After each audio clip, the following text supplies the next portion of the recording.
சத்தத்தை கேட்கிற ஒவ்வொரு ஆண்டவருடைய பிள்ளைகளுக்கும் கர்த்தர் வாக்கு கொடுக்கிறார்.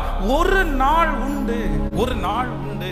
இன்றைக்கு துக்கத்திலே இருக்கலாம், இந்த நாள் உங்களுக்கு வேதனையாக இருக்கலாம், எல்லா நாட்களும் உங்களுக்கு தீமையாகவே இருக்கலாம். ஒரு நாள் வராதா? தலை நிமிர்ந்து வாழ்கிற ஒரு நாள் வராதா? கடன்காரங்களுக்கு முன்பாக கைகட்டி நிற்காத ஒரு நாள் வராதா?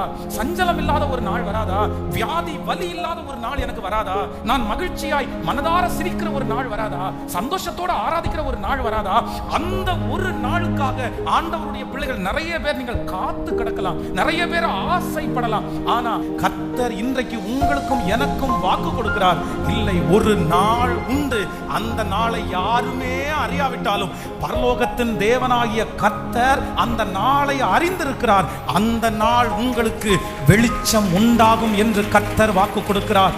அந்த நாள் உங்கள் தலை நிமிரும். அந்த நாள் நீங்கள் கைகட்டி நிற்பது இல்லை.